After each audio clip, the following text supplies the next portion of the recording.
Salut tout le monde, on se retrouve aujourd'hui pour une nouvelle FAQ qui va traiter d'un sujet qui va peut-être pas plaire à tout le monde. Et on m'a posé la question, donc je me dis, bah allons-y, avec honnêteté et avec mon point de vue, bien sûr, ça n'engage que moi. Donc je préviens, ce que je vais dire, ce n'est que ce que moi je pense. J'ai regardé dans le rétro parce qu'il y a du mouvement derrière et du coup ça m'a attiré l'œil. Alors, la question du jour, est-ce que tout le monde est fait pour être nomade? La réponse, j'imagine que vous la connaissez, surtout si vous me suivez depuis un moment. Bien sûr que non. Et heureusement, parce que la vie nomade n'est pas simplement faite pour tout le monde et que tout le monde n'aspire pas à ça. Et j'ai même envie de dire que c'est pas parce que tu aspires à la vie nomade que tu vas t'y épanouir. Parce qu'il y a une grande différence entre fantasmer la vie nomade, telle que malheureusement on la voit énormément sur les réseaux, sur Insta, sur tout ce truc-là, et le vivre concrètement pour de vrai. Il y a quelques temps, j'avais fait une vidéo sur ce que moi je regrettais de la vie nomade, et j'avais précisé qu'en fait, c'était le fait de ne pas savoir que le retour en arrière serait compliqué, voire impossible pour moi en tout cas. Ben là, c'est la même chose. C'est-à-dire que se lancer dans la vie nomade pensant que c'est bien, pensant que ouais, ça va être comme ci, ça va être comme ça, c'est n'importe quoi. C'est faut vraiment y réfléchir à deux fois parce que il y a une grande différence entre maintenant comment on vend la vie nomade et ce que c'est réellement. Moi, j'ai la chance d'avoir été nomade bien avant que ça ne devienne la mode. Là, en fait, après la Covid, hein, c'est là, je bouge un peu parce que je suis mal installée. Après la Covid, c'est devenu bien plus bankable. Voilà, on te l'a vendu. Il y a des émissions. La dernière fois, j'étais chez ma belle-mère. Hein. Il y avait une émission sur le camping-car. Ça a fleuri. Ouais, moi, j'avais fait un post. C'était Instagram va-t-il tuer le voyage? Parce que ouais, moi, j'ai fait un tour du monde. Instagram, c'était le balbutiement d'Instagram. Quand tu faisais pas des vidéos, des photos pour ton feed. Donc, le problème, c'est ça. C'est que ce que tu vois sur les trucs de voyage, ce n'est pas du tout la réalité. Ou alors une réalité bien petite, comme moi, ma réalité n'est que ma réalité, ma référence, ma vérité. Mais donc, tout le monde n'est vraiment pas fait pour la vie nomade. Parce que ça demande des sacrifices dont pas grand monde parle. Il y a trop de choses édulcorées, de choses qu'on cache, qu'on ne met pas sur le tapis pour pas gêner, parce que ça fait pas vendeur, parce que ouais, parler de la douche tous les 4 matins, ou au contraire justement pas tous les 4 matins, mais avec parcimonie, parler de l'instruction en famille, parler de l'intimité, parler du froid, parler des connards qu'on peut rencontrer sur la route, parler de l'insécurité qu'il peut y avoir. Moi, je suis pas une flippée, mais je me suis fait cambrioler égarer une fois, je me suis fait piquer les vélos 2 fois. Bon, c'est des réalités qu'on ne dit pas souvent, qu'on ne dit pas assez, et beaucoup de personnes ne sont pas prêtes à vivre ça, ne sont pas en capacité aussi d'avoir ça. Il y a le côté aussi, moi, ce que je vois, très concrètement, c'est dans les questions. Moi, on me pose pas trop ce genre de questions parce que je pense que les gens commençaient à un peu savoir comment j'étais, quel était mon caractère. Mais je suis comme dans plein de groupes de nomades, de groupes d'entraide, de groupes de questionnement, camping-car pour les nuls, machin ci, machin ça. Et il y en a quand même, j'ai envie de dire, mais qu'est-ce que tu fous dans ta vie nomade? Si tu en es là dans ta réflexion, un exemple, vous allez peut-être pas me croire, mais alors allez sur les groupes, allez checker, remonter le fil. Mais c'était un problème avec un rideau de douche qui collait à la peau. Qu'est-ce qu'on fait pour que le rideau de douche ne colle pas à la peau? Bah ouais, t'es nomade quoi. Ta douche elle est toute petite. Donc ton rideau de douche, comme dans n'importe quel endroit, ça n'a rien à voir avec la vie nomade, on est d'accord. Mais c'est la réalité, ta douche elle est toute petite. Donc il n'y a pas de solution miracle. Hein, où tu l'enlèves, ou tu mets une paroi, ou tu maigris, ou tu fais une plus grande douche. Bah, il n'y a pas 1000 endroits. Et quand je dis tu maigris, je ne sais même pas la personne si elle était en surpoids ou pas, mais genre c'est tout petit, donc forcément ça touche. C'est aussi simple que ça. Il y a des questionnements des fois qui sont... Quand on part en vie nomade, il faut déjà un petit peu avoir de la jugeote personnelle. Moi j'ai fait une vidéo sur les 5 aptitudes. J'aurais pu mettre juste le bon sens, ça suffisait. Juste un petit peu de réflexion, d'autonomie, de responsabilité. Et il y en a beaucoup qui ne en sont pas là-dedans, qui sont trop dans le l'assistanat systématique, ils ne savent pas, ils vont sur les groupes, ils vont demander. Et rien que ça, c'est pas, en mon sens, la meilleure des démarches à avoir. C'est-à-dire que quand tu sais pas, au départ, tu essaies toi de trouver une solution, de tout le temps t'en remettre aux autres. Parce que la solitude, la réalité, elle est là. Quand tu es tout seul, mais il faut bien te démerder. Donc si tu comptes systématiquement sur les autres déjà dans ta vie normale, si déjà dès que tu as le moins de problèmes, tu paniques, tu sais pas comment faire, et je parle même pas de problèmes techniques ou moteurs qui nécessitent des capacités, des compétences, mais si tu sais pas vivre tout seul, te débrouiller un minimum tout seul, ou que tous tes frais ne fait pas vie nomade, ou si tu veux garder un confort.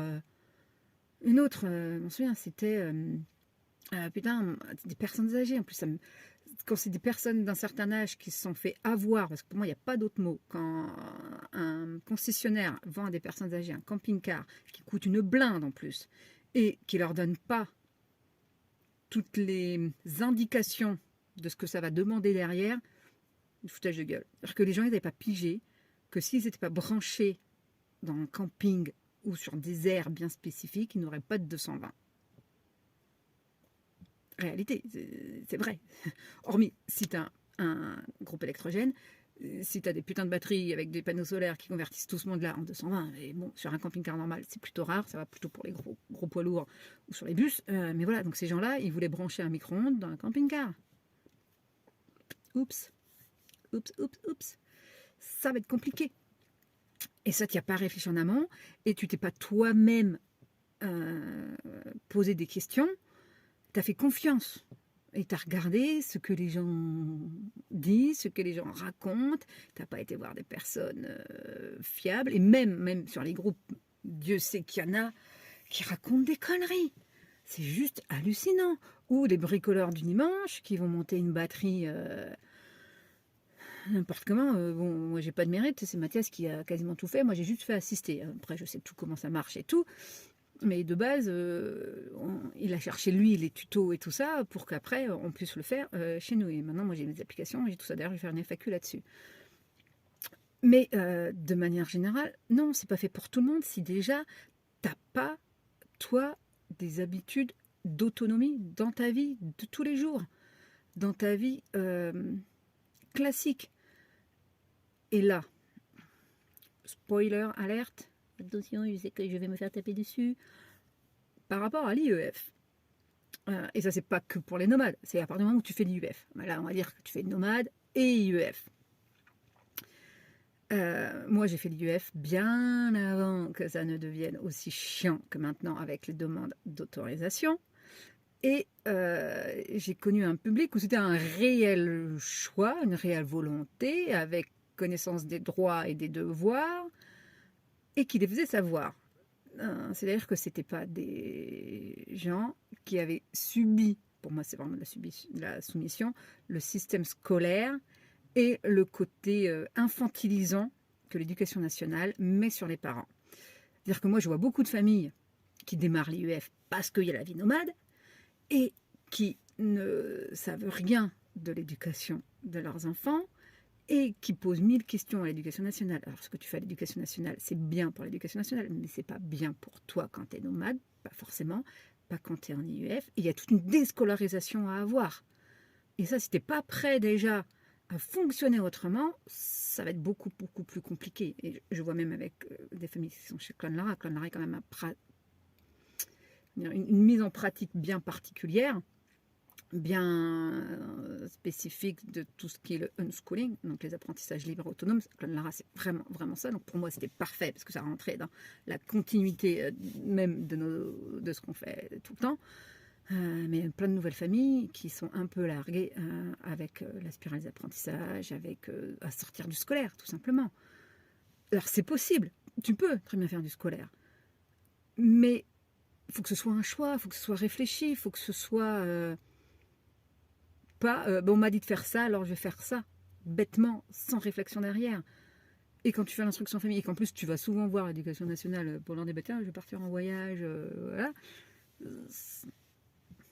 Ils sont pas toujours très d'accord, ou au contraire ils vont te faire flipper en disant bah tu sais pas faire ci, tu sais pas faire ça, que c'est un métier. Alors oui, la pédagogie, c'est un métier. Naturellement, apprendre aux enfants, c'est un métier, mais on ne parle pas de faire classe à 30 gamins, on parle de donner même pas des leçons, mais de donner des choses intéressantes à un enfant, à un ado, pour qu'il s'éveille, pour qu'il ait une ouverture sur le monde. On est quand même très très loin de ce que l'école demande et des techniques de l'école. Et même encore, tu peux le faire avec des cours par correspondance, tu peux le faire avec le CNED, donc il y a vraiment des trucs, mais il faut que derrière la personne, elle soit un peu dans la réflexion, dans l'autonomie. Moi, je vois trop de personnes qui veulent se lancer dans la vie nomade parce qu'ils trouvent ça juste, oh, c'est cool. Ah, on va faire la van life. Mais ouais, mais la van life, c'est pas juste...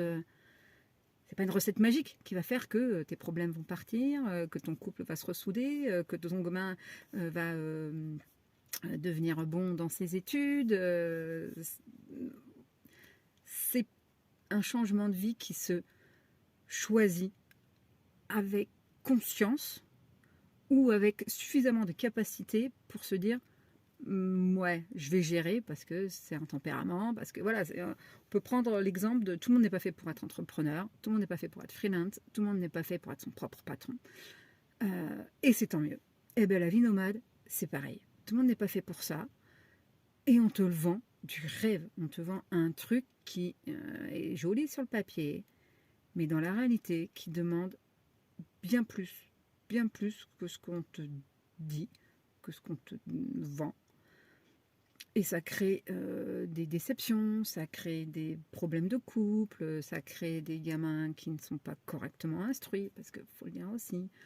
Ou ça crée des gens qui repartent en arrière, qui sont dégoûtés. Ou ça crée des gens aussi complètement à côté de la plaque, complètement, pour le coup, encore plus en dehors de la société. Donc, ouais, non, la vie nomade, elle est vraiment, vraiment pas faite pour tout le monde. Et même si c'est ce que tu crois, ben, va vérifier par toi-même. Je ne peux pas dire mieux. Ne crois pas ce que les autres disent, ne crois pas ce que moi je dis. Expérimente du mieux que tu peux avant de te lancer complètement dans cette vie nomade, sauf si vraiment c'est quelque chose que tu sais que quoi qu'il se passe, tu sauras rebondir. Il n'y aura pas de grandes problématiques dans ta vie pour repartir en arrière, pour continuer malgré les épreuves, pour voilà, il faut avoir de la résilience et le mindset qui va avec. Et ça s'apprend pas. En tout cas, je ne crois pas. On le développe au fur et à mesure de la vie. Mais si au départ, tu es un peu léger là-dessus, si tu as l'habitude d'être coucouné, d'être pris en charge, d'être dans la facilité, dans le confort, peut-être revoir tes ambitions de vie nomade. Ouais, ça fait pas forcément plaisir, mais je suis pas ta copine, je suis pas là pour te dire ce que tu as envie d'attendre. Ciao, ciao.